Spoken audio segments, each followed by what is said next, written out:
Okay, so what we're doing in this problem is we're looking for some matrix that we can multiply this by. Now specifically, this is called a right inverse because we want to put something on the right of A. So I'm going to be looking for something that I can multiply over here that'll get me the identity. And a hint that he just observed is that, oh my gosh, this looks a lot like that setup. And when you multiply this out, something really cool happens. Let me just do this problem first. So when you multiply A, B, C, D times... oh, I'm sorry. Thank you for... Yeah, I always forget to do that. When you multiply A, B, C, D times D, negative B, negative C, A, what you get is, weirdly, AD minus BC on the diagonals and 0 there. In other words, what you get is, weirdly, it's this determinant AD minus BC times the identity matrix.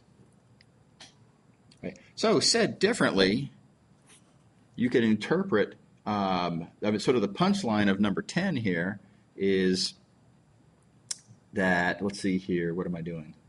Yeah, you could reinterpret this as saying that A, B, C, D times, and now the matrix I'm going to multiply is going to be D, negative B, negative C, A, all divided by AD minus BC. And that will give you this identity matrix. So I just took this and sort of divided it over to the other side and sort of combined it with this factor, like so. And then I get just the identity on the right-hand side. So the calculation from number 10 here tells you what you should be using as, find this right inverse matrix B. It's the thing. This is the thing that you multiply on the right by A to get the identity. Does that make sense? So that's B. This is B right here, yeah. Because check it out, A, that's A, and this calculation being equivalent to this, we know that A times this matrix B is the identity, and that's what we needed to be true. We wanted AB to be the identity matrix. In other words, the one and zeros, like this.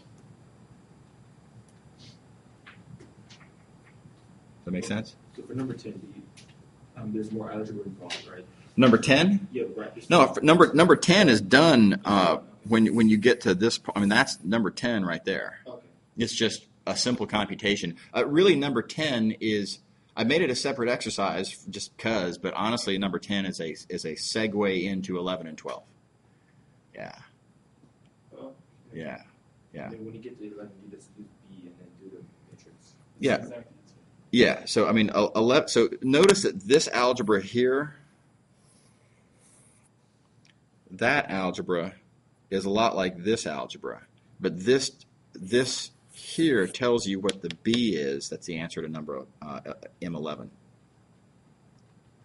so no computation involved. That's it. Yeah, that's right. No computation. Yeah, it's just a clever observation connected to this clever observation here connected to the previous problem number 10.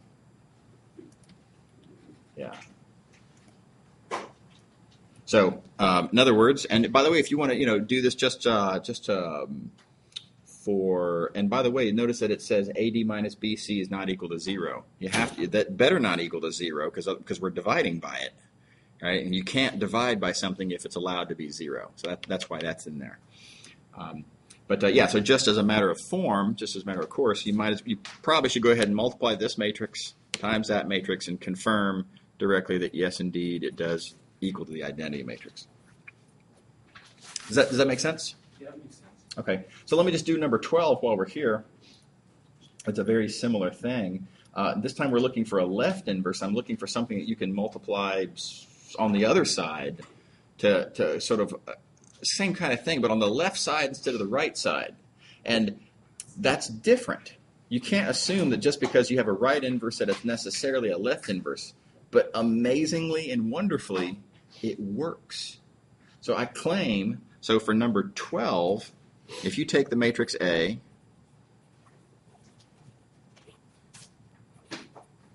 the thing that you multiply over here Oh, sorry. to get the identity. Oh, I always forget. Thank you for. I don't know what's the matter with me. Yeah, sorry about that. Yeah. So the thing that you multiply on the left side of A, this is what we call a left inverse. That thing happens to be the same thing that you multiplied on the right side of A, and I claim it works.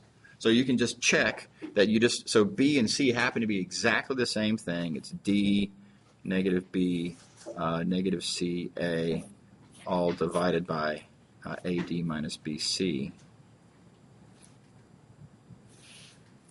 Multiply that out, and I claim you'll also get the identity. I guess the big thing with 10 that I didn't realize, because I did 10, I did the calculation, and I got the result, but I didn't know you could pull the factor. Yeah, pull it out, and then. So you didn't know that you weren't comfortable with the fact that this factor would just pull out like this. Yeah, exactly. Okay, well, so I claim that that's actually in here. That's in the section here. The way you multiply a matrix A times a scalar is you multiply that scalar times all of the elements of the matrix. Or said differently, if you want to interpret this backwards, if in every element of your matrix, if you have the same common factor, you just pull it right out. Yeah, that's right. That's right. And then okay. And then the operation where you divide that scalar is by the matrix, that factor by the matrix. Yeah, so I mean, all I did here, I took this equation here, and I just took this and divided it over to the other side of the equation and just put it right there. Okay, it's just a scalar on the outside of the matrix, right? Yeah, that's right. Well, yeah, but I mean, but this matrix, you could take this scalar and divide it into sort of. In other words, you could rewrite this as it's D over AD minus BC, negative B over AD minus BC, negative C over AD minus BC, and then A over. Again, it's just a multiplicative factor. It's a division, but it's a multiplicative factor, so you can just do it on each individual element. Okay. Yeah. Okay. Let me wrap this one up.